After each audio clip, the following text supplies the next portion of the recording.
सुप्रभात। मैं जगेंद्र राणा। वैराग्य वैराग्य यह है विषय आज की हमारी आध्यात्मिक चर्चा का। आनंद हमारा स्वरूप है, परंतु हम अपने स्वरूप को भूल गए हैं। हमारी आत्मा मल विक्षेप आवरणों से आच्छादित हो गई। इसी कारण हम अपने स्वरूप में निहित आनंद का अनुभव नहीं कर पा रहे। इसी कारण हम भ्रमित हो रहे हैं और आनंद की तलाश में इधर उधर भटक रहे हैं। अपने इस भूल को मिटाने के लिए, अपने खोए स्वरूप को पाने के लिए, अपनी आत्मा पर आच्छादित मल विक्षेप आवरणों को हटाने के लिए हम जो प्रयास करते हैं, साधना करते हैं, उसी को आनंद योग कहते हैं।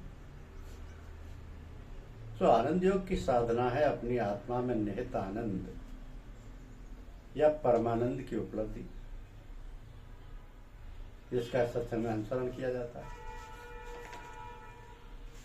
जन्म जन्मांतरों से हम जाने कहां से कहां तक भटकते रहे हैं, जाने किन किन योनियों में भोग भोगते रहे। बिल्कुल निराश्रित और निर्वासित से इधर उधर भटकते हुए मानव शरीर में आए। अब हमें वो समय, वो अवस्था, वो साधन प्राप्त है कि हम स्थिर भाव से शांति पूर्वक बैठकर योग प्राप्त करें। यदि आप चूके तो फिर ना जाने कब ये सुविधा उपलब्ध हो, ना जाने क्या हमारी दशा हो। अतः सावधान होकर समय का सदुपयोग करते हुए अपने लक्ष्य को प्राप्त करने के लिए अथक प्रयास करें। प्रयास भी बड़ा सरल और सुगम है, और वह है सत्संग। और सत्संग भी ऐसा कि साथ मिल बैठकर खेल खेल में ही आनंद योग की साधना कर सकें।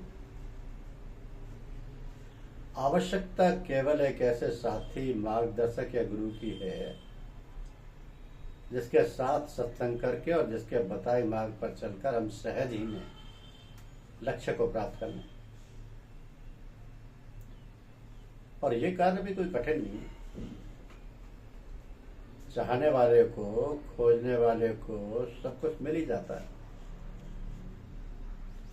परंतु हमारी चाह सच्ची और निष्कपट होनी चाहिए। इसके बीच में कोई और चाह या सांसारिक इच्छा ना होने पाए, वरना सब गड़बड़ हो जाएगा। आवश्यकता केवल लगन के साथ लग जाने की है। जब लगन लगेगी तो कोशिश भी की जाएगी, और जब कोशिश की जाएगी तो प्राप्ति भी हो जाएगी। और प्राप्ति भी उस वस्तु की जिसे पाकर और कुछ पाना शेष नहीं रह जाता।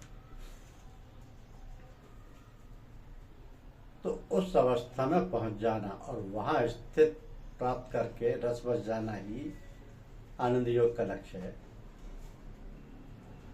अब आनंद योग की साधना तब विशेषकर सुलभ और सहज हो जाती है जब हम भगवत कृपा, गुरु कृपा का पूरा पूरा सहारा, आसरा और भरोसा लिए रहते हैं। ये कृपा तब असाधारण रूप से सतत काम करती है जब हम पूर्ण रूपेण अपनी सर्वांगीण समर्पण कर देते हैं अपना। तो सर्वांगीण यानी सभी अंग प्रत्यंगों का और उनसे होने वाली सभी क्रियाओं और उनके परिणामों का समर्पण। ऐसा समर्पण कि मन का कोई भी विचार और कोई भी इच्छा शेष न रह जाए। सभी कुछ गुरु या ईश्वर को समर्पित हो जाए। तो ये अवस्था अत्यंत सूक्ष्म, अति सूक्ष्म है, और उसके लिए बहुत सावधान होकर निरख परख करने की सतत आवश्यकता है। तो प्राय देखा गया कि साधक सोचता है कि अब तो हम पूर्ण हो गए और हमें कुछ करना धरना शेष नहीं रह गया। तो ये एक प्रकार का सूक्ष्म अहंकार है और इससे बचना चाहिए।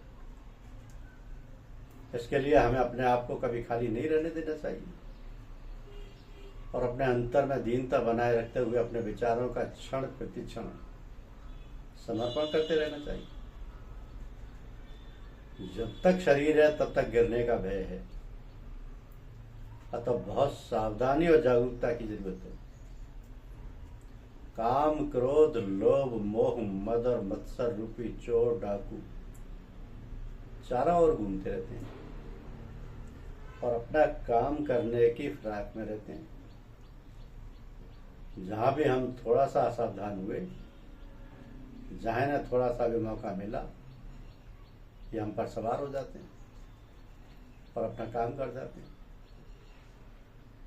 इसलिए हमें सतत सावधान रहकर सभी विचारों और क्रियाओं का समर्पण करते रहना चाहिए और आनंद योग के साधना पथ पर निर्बाध गति से आगे बढ़ते रहना चाहिए। तो परमपिता परमात्मा और गुरुदेव हमारी रक्षा और सहायता करते हैं। एक बूढ़ा बीमार हो गया, उसका सारा जीवन द्रव्य आदि के पीछे ही बीता था। अंतकाल नजदीक आया। उसके पुत्रादि कहते हैं कि पिताजी, अब आप श्री कृष्ण गोविंद हरे मुरारी हे नाथ नारायण वासुदेवा का जप कीजिए। लेकिन उस बूढ़े के मुंह से ये शब्द निकलते ही नहीं। जीवन में कभी भगवान का नाम न लिया हो तो वह नाम याद आए। मन ही मन वो बूढ़ा द्रव्य का चिंतन कर रहा है। तभी उसकी दृष्टि आंगन में गई। उसने देखा कि बछड़ा झाड़ू चबा रहा है। इतना छोटा सा नुकसान भी हुआ, बूढ़ा कैसे सह सकता था। उसका दिल जलता है कि मैंने कैसे धन कमाया, मेरे बेटे क्या जाने। उसे लगा कि रुपए पैसों की तथा अन्य वस्तुओं की इन लोगों के लिए कोई कीमत ही नहीं है। मेरे जाने के बाद ये लोग घर को लौटा ही देंगे। और बूढ़ा कुछ स्पष्ट तो बोल सकता नहीं था, इसलिए कुछ बड़बड़ाने लगा। उसके बेटे ने सोचा कि पिताजी भगवान का नाम लेना चाहते हैं किंतु कुछ बोल नहीं सकते। दूसरे बेटे ने सोचा कि पिताजी कभी भगवान का नाम तो लेते नहीं है, तो वे कुछ मिल्कियत यानी जमीन जायदाद के बारे में कहना चाहते हैं। कोई धन छुपा रखा होगा, उसके बारे में कुछ कहना होगा उन्हें। पुत्रों ने डॉक्टर बुलाकर उससे विनती की कि आप कुछ ऐसा करें कि पिताजी दो चार शब्द बोल सकें। डॉक्टर ने इंजेक्शन देने के लिए 1000 रुपए की फीस मांगी। पुत्रों ने सोचा कि कहीं गाड़ कर रखा हुआ धन बताएंगे, अतः 1000 रुपए खर्च कर डाले। पिताजी की बात सुनने को सभी आतुर थे। दवाई ने अपना काम किया, कुछ शक्ति मिली तो वह बूढ़ा बोला, मेरी ओर टुकुर टुकुर क्या देख रहे हो? वहां देखो, बछड़ा कब से झाड़ू खा रहा है, और तुम उसे भगाते भी नहीं। बेवकूफ हो, मेरी मेहनत की कमाई को तुम ऐसे ही बर्बाद कर डालोगे। इस तरह बछड़ा झाड़ू बछड़ा करते करते बूढ़े ने देह त्याग दिया। ये बात हंसने के लिए नहीं है, सावधान करने के लिए कही। आप देखें, ध्यान रखें कि कहीं आपकी भी ऐसी दशा ना हो। लोग कहते हैं कि आने वाले काल की खबर कैसे हो सकती है, किंतु वह तो पहले से ही सावधान करके आता है। काल सभी को सावधान करता है, किंतु लोग मानते नहीं। काल आगमन के पहले पत्र लिखता है, किंतु काल का पत्र कोई पढ़ना नहीं जानता। बाल सफेद होने लग जाएं तो मानो कि काल का नोटिस आ गया है। दांत गिरने लगे हैं तो मानो कि काल का नोटिस आ गया है। दांत गिर जाते हैं तो लोग नकली दांत लगवाते हैं। दांत गिरने लग जाए तो समझ लेना चाहिए कि अब तक दूध भात खाकर प्रभु भजन करने का समय आ गया है। लेकिन लोग नकली दांत बनवा कर इसलिए लगवाते हैं कि पापड़ खाने का मजा आएगा। ऐसे कहाँ तक चलेगा? खाने से तो शांति मिलती नहीं, इसके विपरीत वासना और अधिक बढ़ती है। भस्मांतम शरीरम, ये शरीर तो अंत में भस्म ही होगा। अब तो शिव जी भस्म लगाते हैं और जगत को वैराग्य का बोध कराते हैं। शरीर का अतिशय लालन न करो। हमेशा याद रखो कि शरीर को एक न एक दिन शमशान में ही जाना है। गृहस्थाश्रम विलास के लिए नहीं है, किंतु मर्यादा में रहकर विवेक से काम सुख का उपभोग करके काम का विनाश करने के लिए। गृहस्थाश्रम विलास के लिए नहीं है, किंतु मर्यादा में रहकर विवेक से काम सुख का उपभोग करके काम का विनाश करने के लिए है। नियम पूर्वक काम के विनाश के लिए गृहस्थाश्रम है। काम ऐसा दुष्ट है कि एक बार हृदय में प्रवेश करने के बाद ये निकलता ही नहीं। एक बार काम के अंदर प्रविष्ट होने पर तुम्हारा सारा सहनापन हवा हो जाएगा। अतः जीवन ऐसा सादा और पवित्र बनाओ कि मन बुद्धि में प्रवेश करने का अवसर कभी पा ही ना सके। मनुष्य केवल शरीर का ही विचार करेगा तो भी उसके हृदय में शरीर सुख के प्रति तिरस्कार उत्पन्न होगा और वैराग्य के भावों की उत्पत्ति होगी। ये शरीर कैसा है? इसमें हड्डियां टेढ़ी तिरछी बैठा दी गई, उस पर मांस रख दिया गया है और फिर त्वचा से मर दिया गया है। तो अंदर की चीजें नहीं दिखती। अन्यथा रास्ते में पड़े हुए हड्डी के टुकड़े को कोई छुएगा भी नहीं। वो सोचेगा कि उसे छूने से शरीर अपवित्र हो जाएगा। किंतु वही मनुष्य देह में छिपी हड्डियों से प्रेम करता है। ऐसी मूर्खता दूसरी और क्या होगी? यदि मरण को सुधारना हो तो प्रत्येक क्षण को सुधारो। रोज सोचो, विचारो, मन को बार बार समझाओ कि ईश्वर के बिना मेरा कोई नहीं। इस शरीर को भी एक दिन मुझे छोड़ना पड़ेगा, अतः यह भी मेरा नहीं। जब शरीर भी मेरा नहीं है तो मेरा है ही कौन? क्योंकि सभी संबंध शरीर के कारण ही उत्पन्न हुए। भावना करो कि ना तो मैं किसी का हूं और ना कोई मेरा है। इस तरह ममता को हटाओ। संग्रह से ममता बढ़ती है। इससे अपरग्रही बनो। तृप्ति भोग में नहीं, त्याग में है। मनुष्य शरीर सुख के उपभोग के लिए नहीं मिला है। मानव शरीर तो भजन करके भगवान को प्राप्त करने के लिए ही मिला है। तुम जीवन को कुछ ऐसे सांचे में ढालो कि मृत्यु के क्षण में भगवान की याद आए। तो बिना मृत्यु का चिंतन किए मनुष्य में वैराग्य नहीं आता और बिना वैराग्य के ध्यान में एकाग्रता नहीं हो सकती।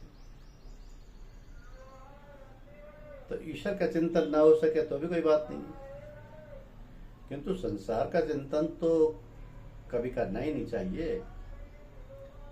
ईश्वर का ध्यान चाहे ना हो सके, किंतु संसार का ध्यान छोड़ने की आदत डालनी चाहिए। ध्यान के बिना ईश्वर का साक्षात्कार नहीं हो सकता। जिस तरह रुपए पैसों का ध्यान करते हो उसी तरह परमात्मा का ध्यान करो। ध्यान में मन यदि स्थिर ना हो सके तो उस मन को मृत्यु से भयभीत करो, तभी वो स्थिर होगा। मन को किसी भी तरह समझाओ और स्थिर करो। लोग परमात्मा को धन देते हैं किंतु वे तो मन मांगते हैं।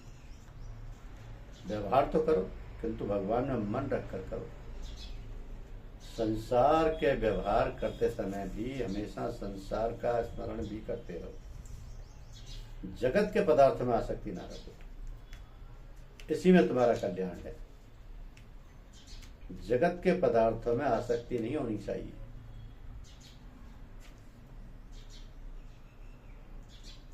गुरु गोविंदो हरि काके लागू पार, बलिहारी गुरु अपने गोविंद दियो होता है। बलिहारी गुरु अपने घड़ी घड़ी 100 बार, मानुष से देवत कियो करत न लागी बार। कबीरा हरि के रूठ थे गुरु के सरने जाए, कह कबीर गुरु रूठ थे हरि नहीं होत सहाय। वस्तु कहीं ढूंढे कहीं कई विधि आवे हाथ, कह कबीर तब पाइए जब भेदी लीजिए साथ। धन्यवाद।